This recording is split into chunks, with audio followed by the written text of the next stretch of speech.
Habang tumutulong ako kay nanay sa pagbebenta ng inihaw na hotdog sa gilid ng kalsada, may isang gwapong lalaki na may suot na sombrero ang lumapit at nagbayad gamit ang QR code.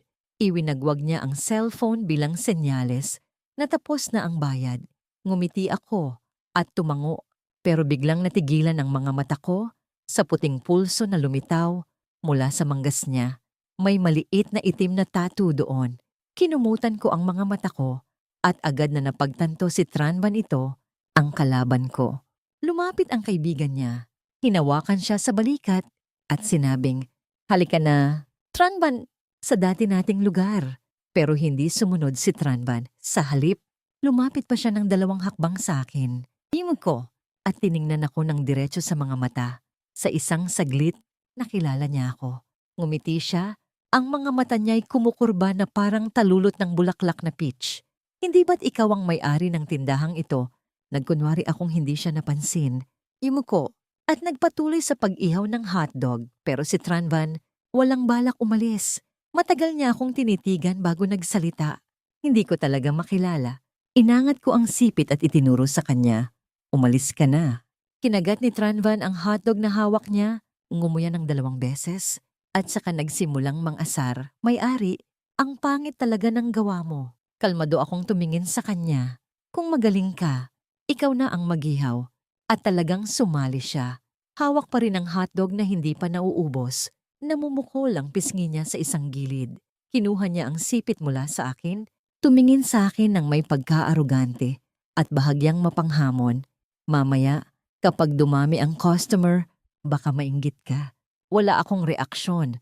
Siguro ikinalulungkot ng gobyerno na hindi nila ginamit ang mukha mo bilang bulletproof vest. "Hindi ba't hindi ko naman ibinigay?" Sagot niya habang iniihaw ang hotdog at ngumisi. "Hindi ko naman kailangang ibigay." Sa loob ng ilang minuto, may ilang babaeng lumapit. Ang nauna sa kanila'y nakatitig kay Tranvan at nagtanong, "Kuya, magkano ang isang stick?" Tiningnan ako ni Tranvan na may halong pang-aasar bago sumagot. "1 piso." Agad akong sumabat. "2 piso ang 2 piso." Natawa ang babae. Ang mga matay kumikinang habang nakatingin kay Tranvan. "Kung ganun, kukunin ko na ang 5 stick." Sa ekspresyon niya, para bang gusto niyang bilhin pati si Tranvan. Tumango si Tranvan, kinuha ang mga hotdog at tiningnan ako. May customer na, "Hindi mo pa ba kukunin ang bayad?" Agad akong naglahad ng kamay para tanggapin ang pera. Ang kalsadang ito ang pinakamasigla sa gabi. Puno ng mga tindahan sa paligid.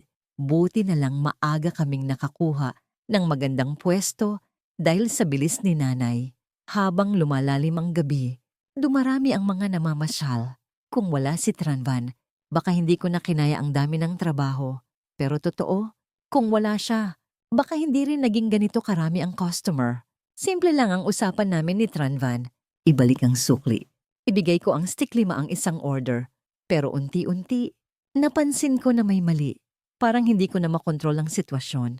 Bakit nung ako ang nagbebenta, kakaunti lang ang bumibili? Hindi ko na napigilan at nagtanong. Nakaupo si Tranvan sa hagdan sa likod. Hinila ang kwelyo niya at hinintay na lumamig. Kita ang collarbone niya habang hinintay niya ang hangin. Tiningnan niya ako at sinabi, "Hindi mo ba alam?" Hindi ako sumagot, pero sa isip ko, kinakalkula ko na. Sabi ni nanay, "Ang kita ngayong gabi ay para sa gastusin ko sa pag-aaral." Pero dahil kay Tranvan, sa loob ng wala pang kalahating oras, mahigit 100 piso na ang kinita ko. Kung hihilingin niyang hatiin ang kita, wala na akong mapapala. Alam ko naman na matalino si Tranvan, kaya nag-aalala ako. Maya-maya, may lumapit ulit. Pero hindi para bumili ng hotdog, kundi para hingi ng numero ni Tranvan. Mahusay siyang tumanggi, gamit ang mga salitang nakakakumbinsi. Halimbawa, "Ngayon," sinabi niya, "sige, pero kailangan mo nang maging kaibigan sa pangalawang account ko. Baka kasi makita ng girlfriend ko." Ngumiti siya, pero pagkasabi noon, nagbago ang ekspresyon ng babae, umalis agad, at parang may binulong na kadiri. Nakatayo ako sa tabi, tiningnan si Tranvan, at nagtanong, "Wala na bang makakaapekto sa'yo sa mundong ito?" Yumuko siya.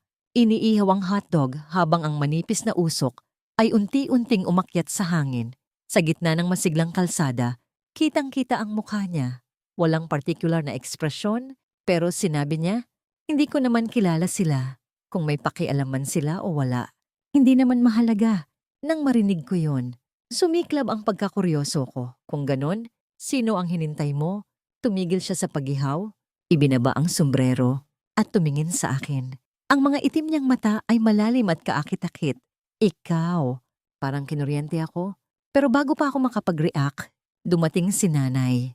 Dumating ang tricycle niya at huminto sa gilid ng kalsada. Pagkakita kay Tranvan, sumilay ang malaking ngiti sa mukha niya. O, nandito rin pala si Tio Van. Tumango si Tranvan. Itinuro ang mga hotdog sa harap at ngumiti. Tita, kalahati na ang naibenta ko. Hindi naman malaking bagay. Hindi malaking bagay. Sinong nagsabing magaling kang magbenta? Sagot ko, walang emosyon. Ngumiti si nanay hanggang sumikip ang mga mata niya. Lumitaw ang mga kunot sa paligid. Si Tio Van talaga. Marunong tumulong. Ngumiti si Tranvan. Maliit na bagay lang po. Nakatayo ako sa tabi. Walang ekspresyon. Tatayo ka na lang ba diyan? Tumingin si nanay sa akin. Hahayaan mo bang si Tio Van ang magbenta ng lahat para sa'yo? Napahiya ako at kinuha ang sipit mula kay Tranvan. Tinapik niya ang kamay niya at sinabi kay nanay, may gagawin pa po ako? Mauna na po ako. Sige, sige, umalis ka na, sabi ni nanay. Bago umalis, nag-iwan siya ng isang linya. Magbenta ka ng maayos. Ha? Pagkatapos, umalis siya. Matangkad siya. Kaya kahit saan siya magpunta, madaling mapansin. Kahit ang likod niya lang, mapapatingin ka talaga. Sa harap, may aktibidad na nagaganap. Maraming tao ang nakapaligid. Ilang segundo lang pagkapasok ni Tranvan, nawala na siya sa karamihan. Yumuko ako, tiningnan ang tambak na pera sa mesa, at tumango ng may kasiyahan. May alam din ang lalaking ito. Nang kaunti na lang ang natitirang hotdog, biglang dumating si Gian. Parang bagyo. Ang buhok niya sa noo ay gulo-gulo dahil sa hangin, mukhang nagmamadali. Iniabot ko sa kanya ang isang hotdog. Kainin mo. Kumunot ang noo ni Gian at umiling. Kain, kain, kain ang ulo mo. Nakita ko si Tranvan, inangat ko ang kilay. Mukhang nagtaka. Nakita mo, parang sasabog si Gian sa galit. Nag-aaway siya doon. Natigilan ako. Pero agad na kinuha ang cellphone ko. Tatawagan ko ang nanay niya. Agad na hinablot ni Gian ang phone ko. Anong ginagawa mo? Reflex lang talaga. Ha? Inayos ko ang buhok ko at kalmadong nagtanong. Sige, ikwento mo nga. Anong nangyari? Hindi naman talaga away. Sabi ni Gian, mukhang nahihirapan magpaliwanag.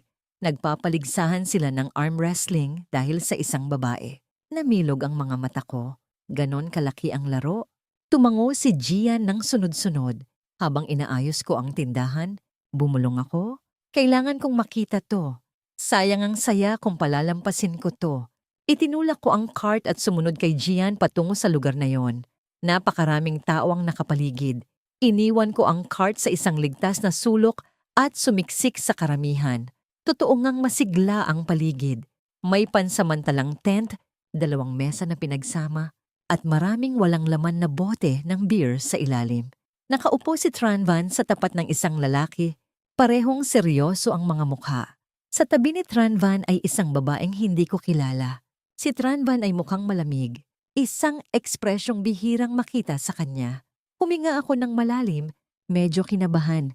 Parang manonood ng championship game. Nagsalita ang kalaban ni Tranvan at bahagyang ngumiti si Tranvan. Parang gusto ng babae sa tabi niya na pigilan siya pero hindi siya pinansin ni Tranvan. Lumapit ako sa isang lalaking nanonood sa tabi ko at tinapik ang balikat niya. Kuya, gusto mo bang bumili ng hotdog?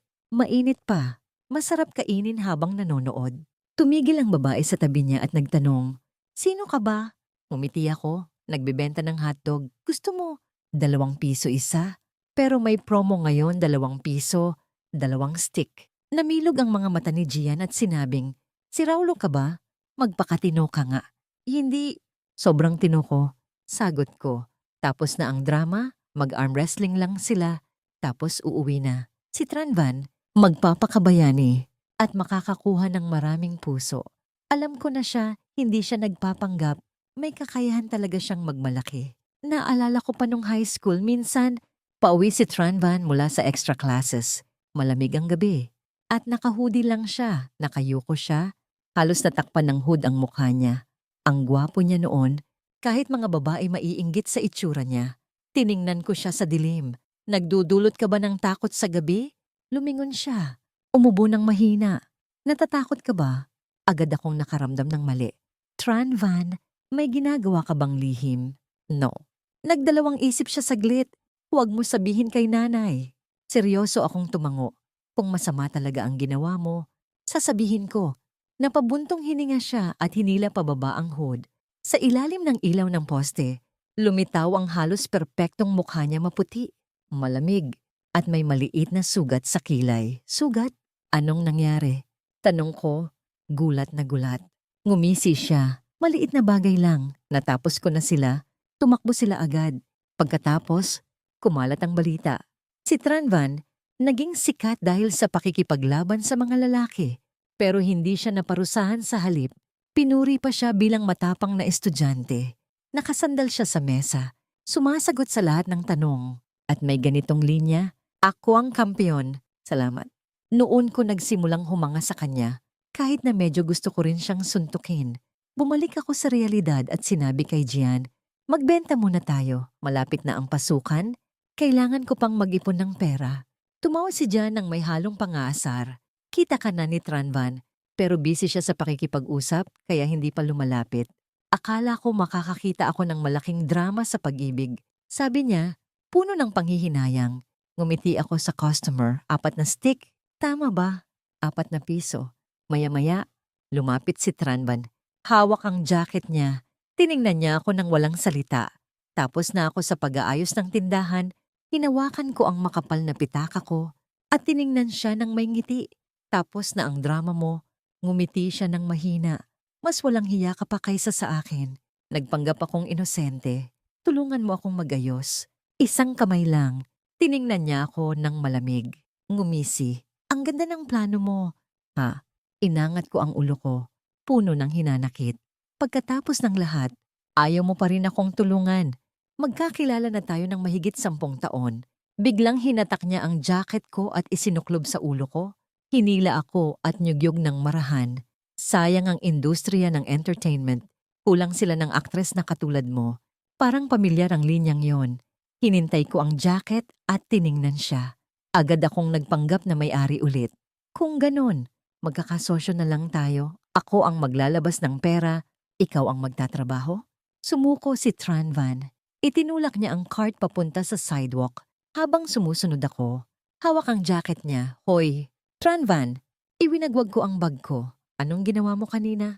Matanda ka na. Pero naglalaro ka pa ng ganoon. Sabi ko, ngumisi siya. Masyado kang nag-iisip. Malamig ang hangin ng gabi. At ang mga ilaw sa kalsada ay nagbibigay ng dilaw na liwanag. Ang itim na buhok ni Tranvan ay parang may bahid ng init. Naalala mo ba si Trantingu? Tanong niya ng tamad. Nag-isip ako saglit bago na pagtanto. Yung pinsan mo. Si Trantingu ang medyo siraulong pinsan ni Tranvan.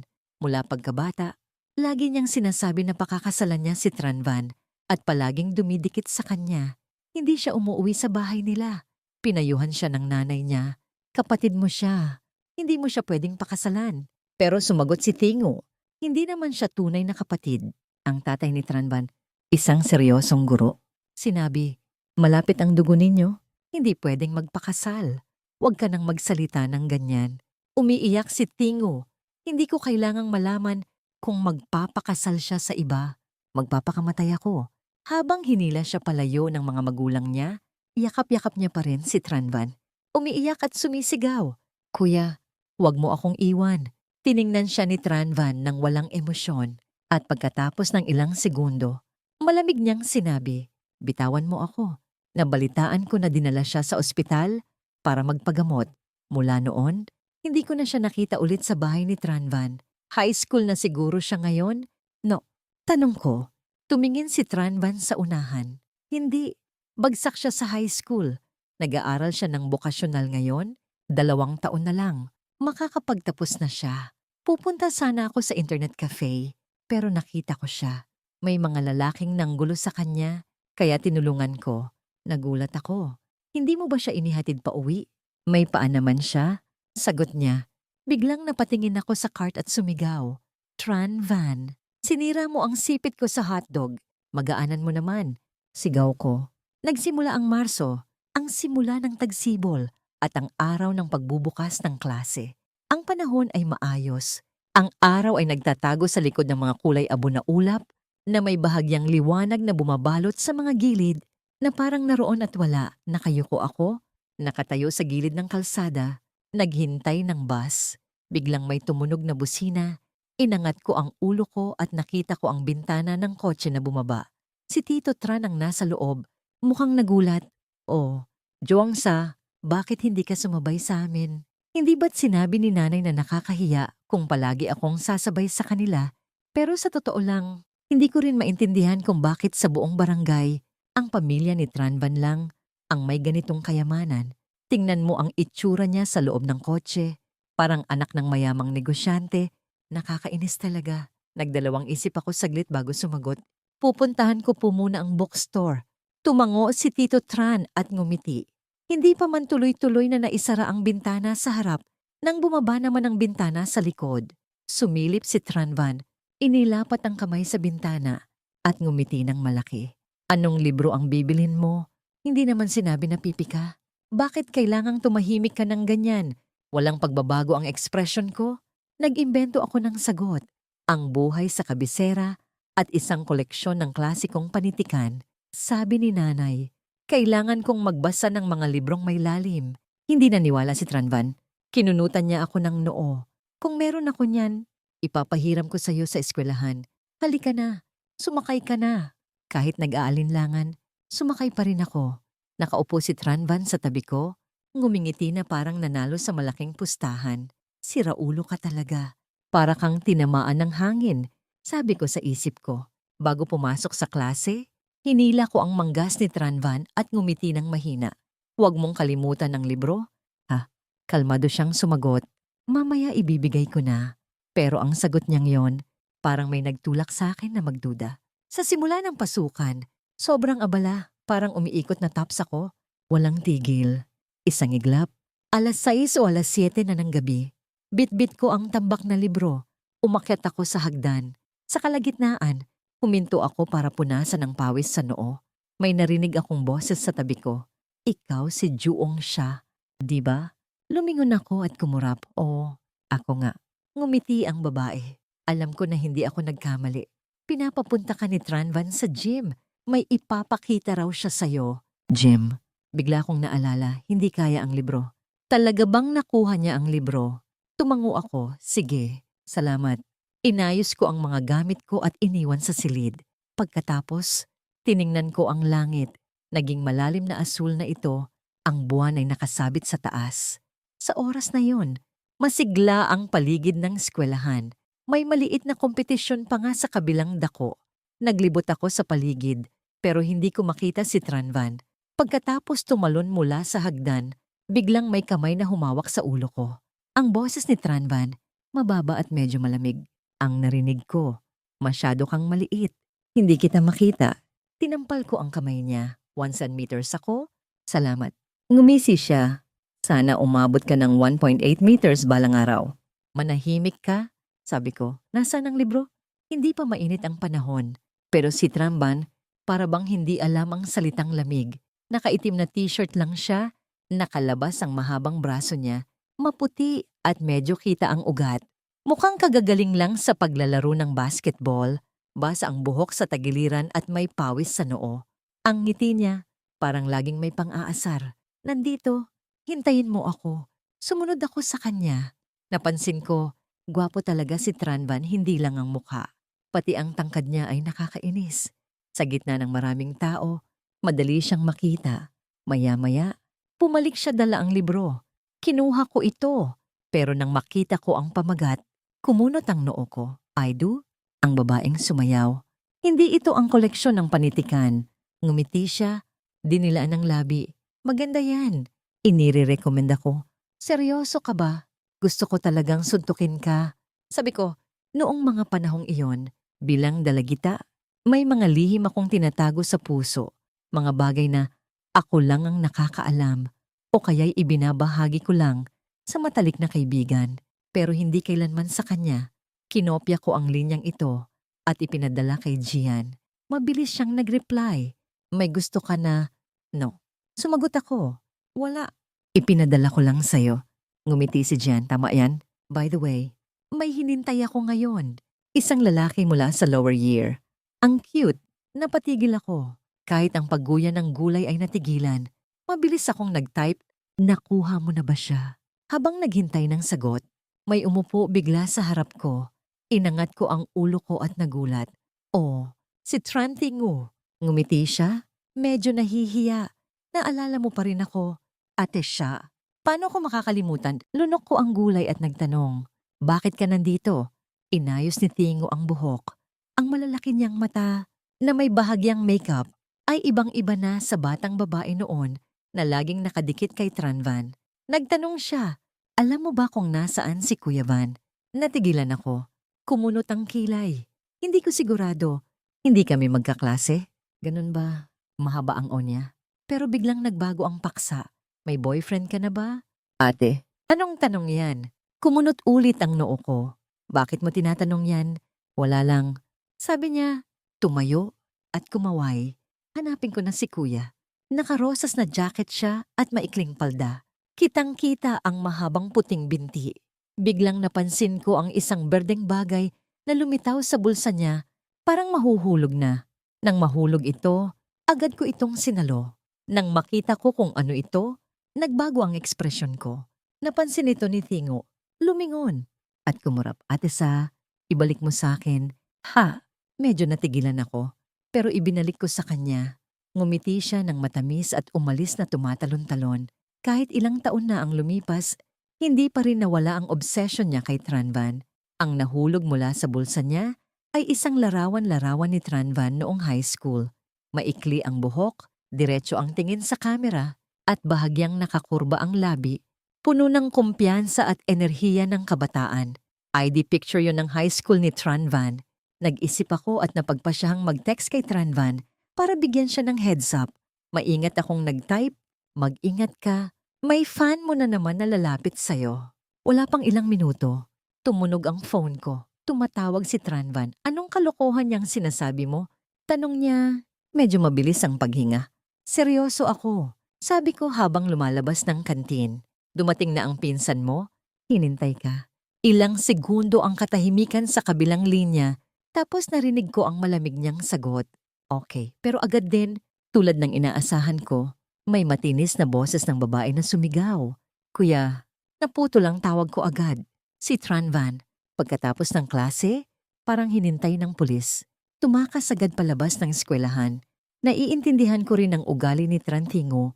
Sino ba ang hindi maiiwasan? Ang pagmamahal niya sa pinsan. Hindi yun normal na pagmamahal ng magkapatid. Kaya naman, si Tingu, dahil hindi niya mahanap si Tranvan, ako ang hinintay niya. Pinilit niya akong dalhin siya kay Tranvan. Seryoso akong sumagot. Hindi ko talaga alam kung nasaan siya. Huminga siya ng malalim at biglang sumigaw. Huwag kang magmalaki. Chuwangsa, kahit hindi alam ng mga magulang ko kung nasaan si Kuya, sigurado akong alam mo. Ngumisi siya ng malamig. Nakakakilabot. Anong ibig mong sabihin? Tanong ko. Kumurap ng ilang beses. Bakit ka sigurado? Humihinga siya ng mabilis. Halatang galit. Kasi palihim kong binasa ang diary niya. Nang marinig ko yun, natigilan ako. Ang mga mata niya'y malamig na nakatitig sa akin. Bakit nasa diary ni Kuya ang pangalan mo? Ang sinabi niya'y parang gusto ko rin malaman ang sagot. Sa huli, umalis si Tingu na galit na galit. Tinanong ko lang siya ng mahinahon. Bakit mo binabasa ang diary ng iba? Alam mo bang paglabag yan sa privacy? Pero bago ko pa matapos, nawala na siya parang hangin. Umalis ako sa eskwelahan para hanapin si Tranvan. Pinuntahan ko ang mga lugar na madalas niyang puntahan pero wala siya. Sa huli, nagpunta ako sa internet cafe. Doon ko siya nakita, nakaupo sa isang sulok, hawak ang lata ng Coke, nakasandal ng relax. Ang mga daliri niyang mahaba ay nakahawak sa lata at kitang-kita ang tattoo sa pulso niya. Ang tattoo nung high school, isang serye ng itim na simbolo na parang hieroglyphics. Tinanong ko noon kung ano ang ibig sabihin nito at pagkatapos mag-isip ng 2 segundo, kalmado siyang sumagot, ang ibig sabihin, kapayapaan sa mundo. Lumapit ako sa likod niya. Naglalaro siya ng League of Legends. Mabilis ang mga kamay. Nang ilapag niya ang Coke, biglang naglaho ang screen ng computer brownout. Lumitaw ang mukha ni Tranvan sa screen at pati ang akin. Lumingon siya, inangat ang kilay. Inilagay ko ang kamay ko sa likod ng upuan at seryosong nagsalita. Alam mo ba, inilipat na ni Trantingu ang atensyon niya sa akin. Kumunot ang labi niya. May sakit ba siya? Tumango ako ng seryoso. Oo, may sakit talaga. Ngayon, sabihin mo nga, bakit nasa diary mo ang pangalan ko? Natigilan siya saglit, parang nasunog. Sinong nagsabi sa'yo niyan? Tiningnan ko siya na parang nanalo ako. Sabihin mo na, ang totoo, huwag kang magmalaki. Sa loob ng ilang segundo, parang nabuhay muli si Tranvan. Hinawakan niya ang mouse at mabilis na binawi ang ekspresyon. Anong sasabihin? Wala akong alam din. Ngumuso ako. Nang asar, sira, ikaw pa ang magaling magsinungaling. Biglang tinawag niya ang pangalan ko. Juong siya. Sa oras na yon, kakaunti na lang ang tao sa cafe. Umupo ako sa tapat niya, binuksan ang browser, at naglaro ng 4399 minigames. Habang naglalaro, nagtanong ako, madalas bang sumusulpot si Tingo sa kwarto mo? Tumingin siya sa screen, tamad na sumagot, oo. Kinukuha niya ang marami kong gamit. Namilog ang mga mata ko. Kaya mo ba yan? Sabi ng lola ko, maging mapagbigay daw. Maliit na bagay lang naman yon. Nag-isip siya saglit at sinabi, kanina, sa kantin. Nakita ko siyang may hawak na high school ID ko. Umubo si Tranvan. Nag-isip saglit. Hindi ko na naman yun ginagamit. Seryoso ako? Sabi ko, yumuko ng bahagya. Hindi mo ba nakikita na nakakatakot ang ginagawa niya? Paano kung isang gabi, habang natutulog ka, itali ka niya at dalhin sa gubat? Ngumiti siya ng mapangasar. Masyado kang nanonood ng drama. Umupo ako ng diretsyo, seryoso ako. Binabalaan kita. Kailangan ko nang umuwi. May bibilhin pa ako. Maya-maya. May mga dumating sa cafe at nang makita si Tranvan, lumapit sila, Tim. Buksan na ang laro. Sundin natin ang dating patakaran. Sabi ng lalaking may salamin. Pagkatapos, naglabas siya ng sigarilyo at hinati sa lahat. Pati ako binigyan. Ay, mali. Sigaw niya. Agad na binawi ang sigarilyo. Tiningnan niya ako na parang natuklasan ng isang lihim. Hindi ba't ikaw ang childhood friend ni Tranvan na? Tiningnan ko si Tranvan at sabay kaming nagkatinginan. Agad niyang sinipa ang lalaking may salamin. Huwag kang maingay. Walang nagsabing bawal kang kumain. Ngumiti ang lalaki na parang nanalo. Inabot niya ang sigarilyo kay Tranvan. Pero sinipa ulit siya nito. Hindi mo ba alam na hindi ako naninigarilyo? Nagulat ang lalaki. Tumingin sa akin at bumulong kay Tranvan. Seryoso ka talaga. Nagpapaka-gentleman ka. Masaya ang grupo nila habang naglalaro. Hinintay nila akong sumali at binigyan ako ni Tranvan ng kanyang pangalawang account. Kung mamamatay ka para sa akin. Sabi niya, pero ang main account niya, hindi kailanman namamatay. Sa tingin ko, may problema siya sa pag-iisip. Sa pagpili ng karakter, nakakita ako ng babaeng may berdeng buhok. Tinanong ko, pwede ko bang laruin ito? Narinig ito ni Tranvan habang kausap ang kaibigan. Oo, kung gusto mo, laruin mo. Gawin mo ang gusto mo. Ang boses niya ay kalmado. Pero ang tingin niya sa akin ay may nakatagong kahulugan. Pagkasabi noon, sabay-sabay na nag-oo ang mga nasa paligid. Bihira akong mahiya ng ganoon. Parang kakaiba ang pagsasalita niya ngayon. Napakabilis kong namatay sa laro. Si Gian, magaling maglaro sa cellphone. Pero ako, parang hawak ko ang mouse na parang ladrilyo. Pagkatapos mag-respond, nagtago ako sa damuhan. Plano kong mag-ambush. Tumawa ang kaibigan ni Tranvan. Juong siya. Ganyan ang skills mo. Huwag ka nang magtago. Isusuko mo lang ang buhay mo sa kalaban. Medyo nainis ako, ganun ba? Nagsalita si Tranvan. Mababa ang boses. Huwag mo pansinin. Manatili ka diyan. Kung may lumapit, patayin mo agad. Nang marinig ko yon, medyo nabalisa ang puso ko. Pero agad na sumigaw ang kaibigan niya. Naniwala ka sa kanya? Juangsa! Tumatawa na nga siya rito. Natigilan ako. Lumingon kay Tranvan. Hindi pa rin nawawala ang ngiti niya, ang mga matay kumukurba, at ang labi bahagyang nakataas. Dinilaan niya ang labi at sinabi, "Sorry." Ha, nakaupo ako ulit. At biglang may dalawang kalaban na lumitaw. Hindi ko alam kung lalaban ako o maghintay na lang ng kamatayan. Biglang may kumislap na liwanag at narinig ko ang boses ng announcer, "Double kill." Natulala ako. Ngumiti si Tranvan. Ang boses ay may bahid ng kayabangan. "Nandito ang kuya mo. Huwag kang mag-alala." Hindi nakatiis ang kaibigan niya at sumali sa pang-aasar. "Anong ibig mong sabihin sa huwag mag-alala?" "Ipaliwanag mo nga." Tiningnan siya ni Tranvan at hinampas sa ulo. "Gusto mo bang mawala ang bibig mo?" Nang paalis na kami, madilim na ang paligid. Ang mga ilaw sa kalsada ay sunod-sunod na nagliwanag, parang isang mahabang guhit ng liwanag. Habang tumatalon ako sa anino ni Tranvan, nagtanong ako, "Kailan pa kayo naging magkakaibigan ng mga yan? Magkaklase tayo nung high school. Pero bakit hindi ko sila nakita?" Tamang-tama ang lakad ni Tranvan. Nakapasok ang kamay sa bulsa at may kagat na damo sa bibig. Ano bang alam ng mga babae sa grupo ng mga lalaki? Nung high school, wala kang oras para pansinin kung sino ang kasama ko. Masyado kang abala sa pagkagusto sa lalaki sa kabilang klase. Parang may pang-aasar ang sinabi niya. Kumunot ang noo ko. Kailan pa ako nagkagusto sa kanya? Tumawa siya ng mahina. O, sikat na tao. Madaling makalimot. Nagbago ako ng paksa. Kanina, napansin ko, naninigarilyo ka ba talaga? Huminto siya saglit. "Jongsha, huwag mo akong siraan. Anong problema mo?" Kumamot siya sa ulo. Parang nahihiya. "Hindi ako naninigarilyo. Binigyan lang ako ng kaibigan ko kanina. Pero nakita mo naman, binigyan ka rin nila. Di ba?" Tumawa ako. "Sa tingin mo ba maniniwala ako diyan?" Napabuntong hininga siya. Tinanggal ang damo sa bibig. At lumapit sa railing, itinapon ito. Malamig ang hangin ng gabi. Bahagyang gumulo ang buhok niya. "Sige na, aaminin ko na. Pero 1 o 2 sticks lang. Ang baho kasi." Natigilan ako. "Bakit mo kailangang itago sa akin?" Ngumiti siya ng mahina. "Huwag mo na lang sabihin kay nanay."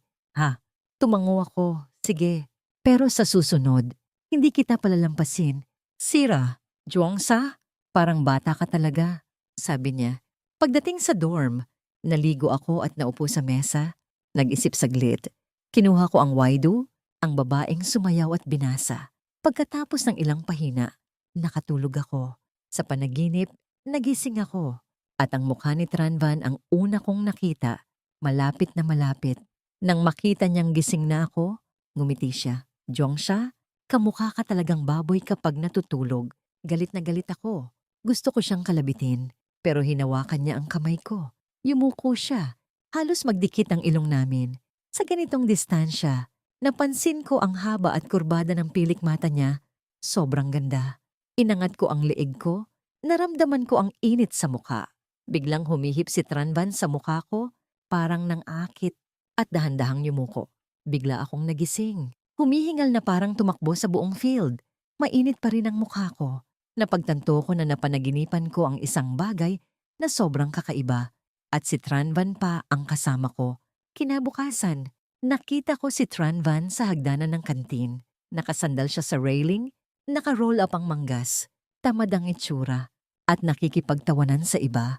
Pero 1 segundo lang, napunta ang tingin niya sa akin. Agad akong bumilis ng lakad pababa, pero hinila niya ang kwelyo ko. Lumingon ako. At ang lalaking nasa panaginip ko kagabi ay nasa harap ko na. Ang tingin ay tamad pa rin. "Bakit biglang tumakbo ka pagkakita sa akin? At bakit namumula ka?" Hindi ako nag-isip at sumagot. "Ikaw ang namumula."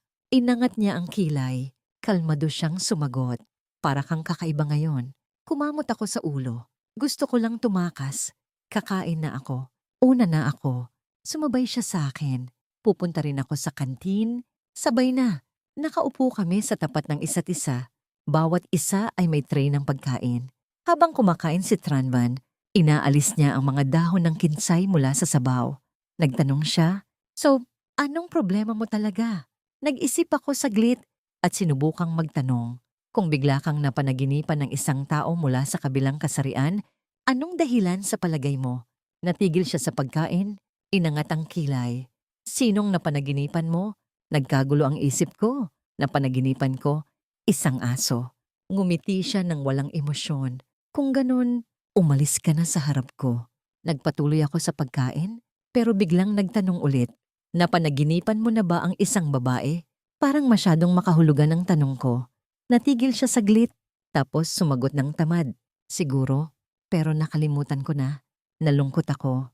Gusto ko pang magtanong, pero nahiya. Sa isip ko, hindi na ako teenager. Bakit pa ako nangangarap ng ganitong bagay? Parang sobrang kakaiba. May problema ang ekspresyon mo. Sabi ni Tranvan, inilapag ang chopsticks at sumandal. Anong ginawa ng aso sa panaginip mo? Nahirapan akong sumagot. Humalik pero hindi pa natuloy. Nagising na ako. Tiningnan niya ako. Inangat ang kilay. Sa aso. Medyo nataranta ako. Tumango na lang. Itinulak niya ang tray palayo. Sumandal. At tiningnan ako ng matagal. Pagkatapos, kinuha ang tissue at dahan-dahang pinunasan ng bibig. Ang tingin niya sa akin ay nakakakaba. Busog na ako. May klase pa ako. Mauna na ako. Tiningnan ko ang likod niyang papalayo at napabuntong hininga. Gabi noon, habang nakapaskil ako ng face mask at nakikipagtsikahan kay Gian, ikinuwento ko ang panaginip ko. Pero si Gian, abala sa pangungulit sa lalaking hinintay niya. Kaya tamad lang ang mga sagot niya. Nang magpadala ako ng isa pang mensahe, hindi na siya nag-reply. Sa sandaling yon, may dumating na mensahe mula kay Tranvan screenshot ng chat ni Gian. Ang laman, sige na, aminin mo na. Napanaginipan mo si Tranvan, swerte mo na yon. Jongsa, ang gwapo pa. Nanginginig ang kamay ko habang nag-type. Kalokohan lang yon ang siraulo na yon. Agad na sumagot si Tranvan. Oh, nakahinga ako ng maluwag. Pero pagkaraan ng ilang segundo, may isa pang mensahe. Hindi ako naniniwala. Itinapon ko ang phone sa kama sa weekend. Tulad ng inaasahan, muling lumitaw si Trantingo. Kagagaling ko lang sa paghuhugas ng buhok. Nakatayo sa labas ng dorm, basa pa ang buhok ko. Tanong niya agad, ate, alam mo ba kung nasaan si Kuya Van? Siguro nasa dorm niya. Sagot ko nang hindi nag-iisip. Hindi ko pa natatapos ang salita nang tumalikod na siya. Hinila ko siya agad. Hoy, anong gagawin mo? Kumunot ang noo niya. Hahanapin ko si kuya ko. Hinawakan ko siya ng mahigpit, sabi ko. Nasa dorm siya. Hindi mo ba narinig? Sa dorm ng lalaki yon, hindi siya sumuko. Kailangan ko siyang makita. Sa tingin ko, lumampas na ang isip ni Tingo sa normal. Hindi ko siya hahayaang makapasok sa dorm ng mga lalaki. Itinapon ko ang tuwalya sa loob ng kwarto at hinabol siya. Kahit basa pa ang buhok ko, weekend kaya maluwag ang bantay. At baka busy ang dorm manager sa chismis. Pagdating sa entrance ng dorm ng lalaki, humihingal ako nang hilahin siya. Huwag kang makulit. Sumama ka na sa akin. Hindi siya masaya. At sumigaw, Jong siya. Inis na ako sa'yo. Kahit na ayaw mo sa akin. Sasabihin ko, tunang isang beses lang huwag kang magmalaki. Ang salitang magmalaki ay parang nagpindot ng galit sa kanya. Sumigaw siya. Sinong tinutukoy mong baliw? Lahat kayo? Sinasabi niyong baliw ako. Kaya ayaw sa akin ni kuya, di ba? Hindi yun ang punto. Hindi pa ako nakakapagsalita nang pumasok na siya sa loob. Nakakahiya man, mas matangkad pa si Tingo sa akin. Kahit mas bata siya. Ang lahi ng pamilya Tran, talagang malakas. Pero hindi rin naman ako pandak. Malapit na sa 170 meters. Pero bago ko pa matapos ang pag-iisip, sumunod na rin ako. Kung hindi ko siya pipigilan, baka kumatok siya sa bawat kwarto para hanapin si Tranvan. Dingo. Nakita ko si Tranvan sa gym. Sigaw ko. Lumingon siya. Tiningnan ako ng may pang-asar at huminga ng malalim. Kinagat ko ang ngipin ko at hinila siya pababa ng hagdan. Sa pagmamadali, hindi ko napansin ang mga tawa at usapan mula sa ibaba hanggang sa may sumigaw sa likod ko. Puka. Parang hinintay ako ng spell. Natigilan ako. Hindi makalingon. Mali ba ang nakita ko? Nabubulag na ba ako? Sigaw ng isa pa. Mas malakas. Sumigaw din si Tingo. Juwang siya, bitawan mo ako. Narinig ko ang pagbukas ng pinto at isang lalaking boses, mababa at tamad, ang nagsalita. Anong ingay yan? Lumitaw si Tranvan sa harap namin. Nakaabo puting t-shirt siya, shorts hanggang tuhod. Isang kamay nakasandal sa pinto at ang mga matay nakakunot. Nang magtama ang mga mata namin ni Thingo, sumigaw siya ng masaya. Kuya, ang dalawang kaibigan sa likod ko ay tinakpan ng bibig at tumakas agad. Umubo si Tranvan, bumalik sa kwarto, at pagkalipas ng 2 minuto, lumabas ulit. Ang gwapong mukha niya'y may mga patak ng tubig mula sa tagiliran hanggang leeg. Basa ang kwelyo. Tiningnan niya kami saglit. Hinila ako sa isang tabi. Anong nangyari sa buhok mo? Parang normal lang ang tanong niya, na para bang nagtanong siya kung kumain na ako. Hindi na nakatiis si Thingo. Kinagat ang labi at bubuka na sana ang bibig, pero itinuro siya ni Tranvan. Tumahimik ka. Para lang ba dekorasyon ang ulo mo? Hindi pa ba sapat ang mga taon mo sa ospital? Nang marinig ko yon, napaisip ako kapag si Tranvan ang nagsalita. Walang makakapigil. Kinagat ni Thingo ang labi at hindi na nagsalita. Ipinapasok ni Tranvan ang kamay sa bulsa, bumaba ng hagdan, at sinabi, "Sumunod kayo." Sumulyap ako kay Thingo. Nakadikit pa rin ang tingin niya kay Tranvan, parang may glue. At sumunod din siya ng walang salita. Napabuntong hininga ako at sumunod na rin. Sa labas, mainit ang araw. Ang buong campus ay naligo sa gintong liwanag. Hinila ni Tranvan si Thingo sa gym. Malamig na nagsalita ng ilang salita. At pagkatapos, tumalikod, kinuyom at binuksan ni Thingo ang kamay niya ng ilang beses. Sa huli, umalis siya mula sa eskwelahan. Sa wakas, tumingin si Tranvan sa akin. Medyo inangat ang baba. Bumaba ka rito. Parang gusto niya akong pagalitan. Anong ginawa ko? Ang pagpasok sa dorm ng lalaki ay dahil kailangan ko lang talaga. Kinagat ko ang ngipin ko, pero bumaba pa rin ako. Nakatayo sa harap niya. Tiningnan niya ako at sinabi, "Alam mo ba kung anong kamukha mo ngayon?" Naguluhan ako, "Ano?" "Kamukha ng multo na 1,000 taon na, buhok pa rin ng bata." Kinuha niya ang suklay mula sa bulsa. "Halika nga rito." Umupo siya sa hagdan at kinawayan ako. Parang tinutukso ang aso. Agad akong tumanggi. "Tranvan, para kang tatay ko kapag ganyan ka." Hindi siya sumagot. Ngumawa lang ng malaki. Kung ganun, sasabihin ko kay nanay na pumasok ka sa dorm ng lalaki. Napamura ako sa isip ko. Ako pa ang napilitan. Lumapit ako at umupo sa harap niya. Hinawakan ni Tranvan ang buhok ko, nabasa pa, at umubo. "Sira na ang buhok mo." Tiningnan ko siya ng masama. "Kung hindi mo na magagamit ang mata mo, i-donate mo na lang." Bahagyang hinila niya ang buhok ko. Ang boses ay may bahid ng panganib. Kapag magsasalita ka ng masama, tingnan mo muna ang sitwasyon. Hindi talaga marunong magsuklay si Tranvan. Ginulo niya lang ang buhok ko at nagreklamo, "Bakit ang haba ng buhok mo?" Tiningnan ko siya ng mapangasar. "Kung hindi mo kaya, ibigay mo sa akin ang suklay." Akmang kukunin ko ang suklay nang pigilan niya ako. "Huwag kang gumalaw." Sinimulan niyang hatiin ang buhok ko sa maliliit na bahagi. Maingat na sinuklay. Parang natatakot na masaktan ako. Mainit ang araw at nagsimula akong magpawis. "Tranvan, bilisan mo nga. Malapit na akong maluto rito." "Anong nagmamadali?" Tamad niyang sagot. "Akala mo ba pinapunta kita rito para sa wala?" Pagkatapos, tiningnan niya ang buhok ko. Parang ipinagmamalaki ang gawa niya. Hinawakan niya ang ulo ko at ginulo. "Okay na. Tuyo na rin. Para kang nagpapapansin."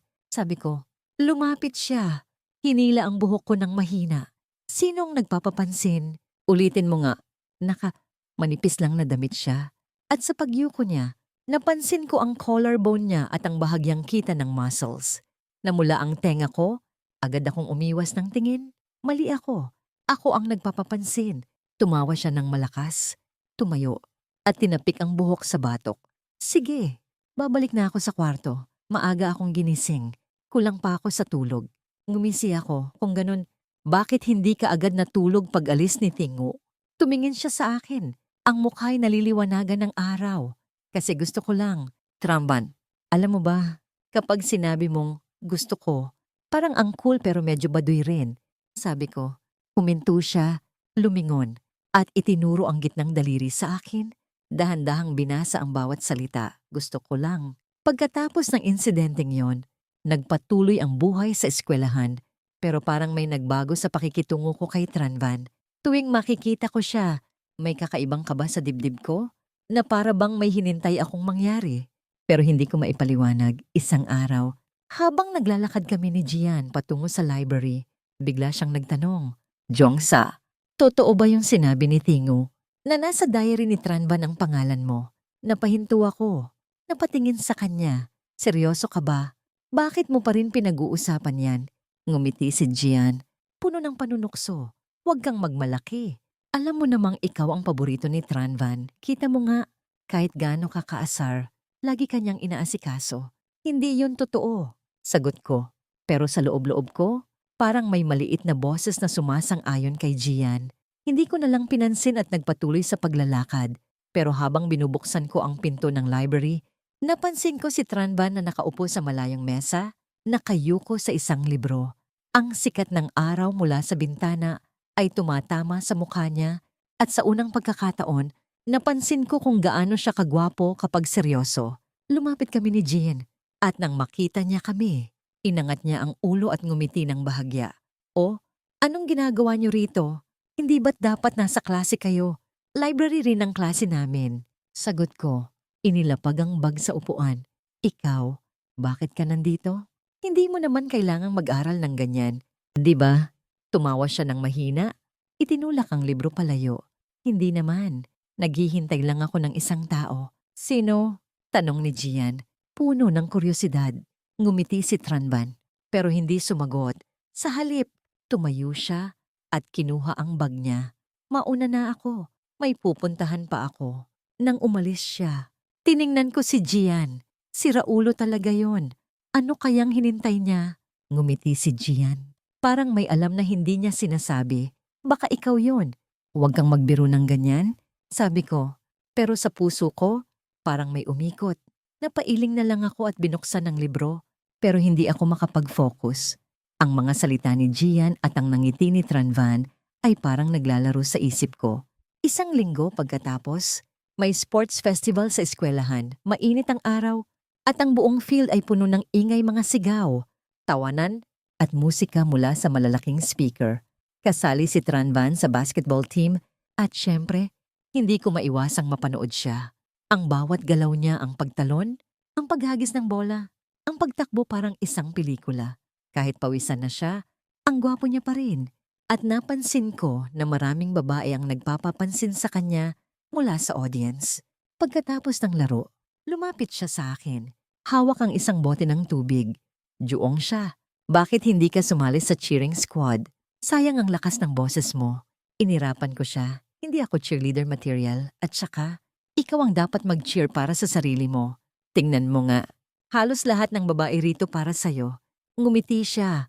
Ang mga matay kumikinang. Kung ganon, ikaw na lang ang cheerleader ko. Natigilan ako? Hindi makasagot. Ang init sa mukha ko ay hindi dahil sa araw. Si Raulo ka talaga, sabi ko, at mabilis na tumalikod para umalis. Pero bago pa ako makalayo, hinila niya ang pulso ko. Huwag kang tumakbo, may sasabihin ako. Lumingon ako. At sa unang pagkakataon, seryoso ang mukha niya. Walang ngiti, walang pang-aasar. Jongsa, matagal ko nang gustong sabihin to, pero palagi kang tumatakbo palayo. Kumunot ang noo ko. Anong sinasabi mo? Huminga siya ng malalim, parang kinakabahan. Alam mo ba, noong high school, ikaw ang unang babaeng napansin ko. Hindi ko alam kung paano sasabihin kasi palagi kang galit sa akin. Pero kahit ganon, gusto kita. Parang tumigil ang mundo. Ang ingay ng paligid ay nawala. At ang tanging naririnig ko ay ang tibok ng puso ko. Tiningnan ko siya, naghihintay na sabihin niyang biro lang yon. Pero ang mga mata niya seryoso, malalim, at puno ng sinseridad. Tranvan, sabi ko, halos bulong. Hindi mo ba alam na hindi ako naniniwala sa mga ganyang linya? Ngumiti siya, pero hindi tulad ng dati. Kung hindi ka maniniwala, sige, patunayan ko. Mula noon, naging iba ang takbo ng mga araw. Si Tranvan, kahit na si Raulo pa rin, minsan ay naging mas maingat sa akin. Palagi siyang nandyan kapag kailangan ko ng tulong sa homework, kapag kailangan kong magdala ng mabibigat na gamit, o kahit kapag gusto ko lang ng kasama sa pagkain. Minsan, habang kumakain kami sa kantin, bigla niyang sinabi, Juangsha, alam mo ba, ikaw ang pinakamagandang babae sa mundo kapag ngumunguya ka ng gulay.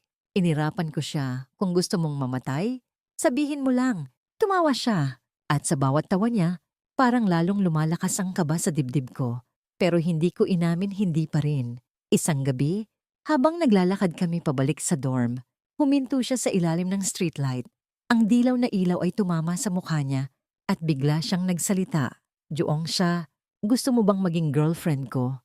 Natigilan ako. Ang mga salita niya ay diretsyo, walang paligoy-ligoy. Tiningnan ko siya at sa unang pagkakataon, wala akong maisip na sagot na may pangasar. Tranvan, sabi ko, kung seryoso ka, kailangan mong patunayan yan araw-araw. Ngumiti siya, ang pinakamagandang ngiti na nakita ko. Sige, deal. Mula sa araw na yon, naging kami. Hindi perpektong madalas pa rin kaming mag-away, mag-asaran. At minsan, gusto ko pa rin siyang suntukin. Pero sa bawat pagkakataon na titignan niya ako, ang mga mata niya ay puno ng init. Parang sinasabi na kahit anong mangyari, nandyan siya. At sa totoo lang, yun ang pinakamagandang pakiramdam sa mundo. Isang araw, habang nagbebenta ulit kami ni nanay ng hotdog sa gilid ng kalsada, dumating si Tranvan, suot ang pamilyar niyang sombrero. Ngumiti siya kay nanay at sinabi, "Tita, 2 stick po, pero libre ko na po to." Tumawa si nanay. "Sira ulo ka talaga, Van, pero sige, ikaw na ang bahala sa anak ko." Tiningnan ko siya at ngumiti. "Huwag kang magmalaki." Tranvan, lumapit siya. Hinawakan ng kamay ko at bulong, "Hindi ako magmamalaki, pero ikaw, Jongsa, ikaw ang pinakamagandang bagay na nangyari sa akin." At sa ilalim ng mga ilaw sa kalsada, habang amoy ng inihaw na hotdog ang paligid, naramdaman ko ang init ng kamay niya. Alam ko, kahit anong mangyari, kami ni Tranvan, magkasama kami sa mga away, sa mga tawa, at sa lahat ng bagay sa pagitan.